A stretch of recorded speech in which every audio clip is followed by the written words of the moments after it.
Hi, ഈ video കോൺഗ്രസ്സുകാർ maximum കാണാണ്ടിരിക്കുക. കാരണം അവർ സോഷ്യൽ മീഡിയയിൽ നമ്മളെ വീഡിയോസിന് വേണ്ടിയിട്ട് കുറേ ഹൈപ്പൊക്കെ കൊടുത്ത് നിൽക്കുകയാണല്ലോ, പച്ചക്കളവ് പറഞ്ഞിട്ട്. അപ്പം സത്യങ്ങൾ പുറത്തു വരുമ്പം കാണുമ്പോൾ ഒരു വിഷമമായിരിക്കും. എന്നൊരു വീഡിയോ കാണാം.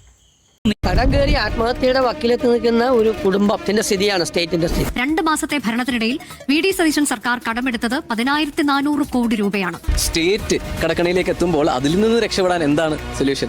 ഡിസംബർ വരെ അനുവദിച്ച കടമെടുപ്പ് പരിധിയുടെ പകുതിയോളം ഇതിനകം തന്നെ വായ്പ എടുത്തു കഴിഞ്ഞു. അവർ ഫെയിൽ ചെയ്ത സ്ഥലത്ത് നമുക്ക് എങ്ങനെ വിജയിക്കാൻ പറ്റും എന്ന് ഞങ്ങൾക്ക് ഓൾട്ടർനേറ്റീവ് പ്ലാൻ ഉണ്ട്. ഓണക്കാലത്തെ ചെലവിനായി 2,200 കോടി കടമെടുക്കാൻ സംസ്ഥാന സർക്കാർ.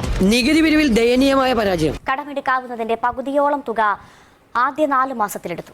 ഇന്ത്യയിൽ നമ്പർ 1 ആണ് കേരളം. ഏതിനാണെന്നറിയാം? ഏറ്റവും കൂടുതൽ വിലക്കയറ്റമുള്ള 1ാമത്തെ സംസ്ഥാനം. സപ്ലൈകോയിൽ സാധനങ്ങൾ എത്തി, സപ്ലൈകോ സ്റ്റോറുകൾ കാലിയല്ല എന്നൊക്കെ എല്ലാവരും പറഞ്ഞ ഒരു ഓണം കഴിഞ്ഞ കൊല്ലം ഉണ്ടായിരുന്നു. അതുപോലെ ഒരു ഓണം ഇക്കുറി വേണം, അതുപോലെ എങ്കിലും ഒരു ഓണം, അതിനേക്കാൾ മികച്ചത് കൊണ്ടുവരുമെന്ന് പറഞ്ഞുകൊണ്ടാണല്ലോ അധികാരത്തിലെത്തിയത്. എന്നിട്ട് ഇപ്പോൾ എന്താണ് കാട്ടിക്കൂട്ടുന്നത്? പാവപ്പെട്ട രോഗികൾ സർക്കാർ ആശുപത്രിയിലും മെഡിക്കൽ കോളേജിലും ചെല്ലുമ്പോൾ മരുന്ന് കിട്ടുന്നില്ല. പാലോട് പ്രാഥമിക ആരോഗ്യ കേന്ദ്രത്തിൽ മൊബൈൽ ടോർച്ച് വെട്ടത്തിൽ ചികിത്സ.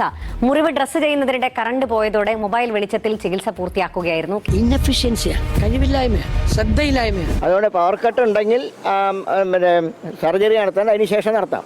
പവർ കട്ട് 1/2 മണിക്കൂറിലേ ഉള്ളൂ. ഗുഡ് ഗവേണൻസ് എന്ന് പറഞ്ഞാൽ അതാണ്. ലോങ് ടേം പെർസ്പെക്റ്റീവ് ഉണ്ടാകണം, പ്ലാൻ ഉണ്ടാകണം, പ്ലാൻ ഇംപ്ലിമെന്റ് ചെയ്യണം. അല്ലെങ്കിൽ ജനറേറ്റർ വാങ്ങി വയ്ക്കുക.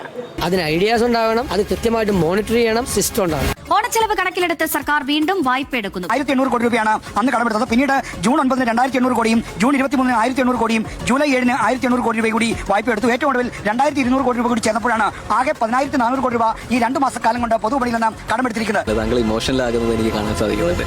അങ്ങനെയാണ്. ഉളുപ്പുണ്ടോ?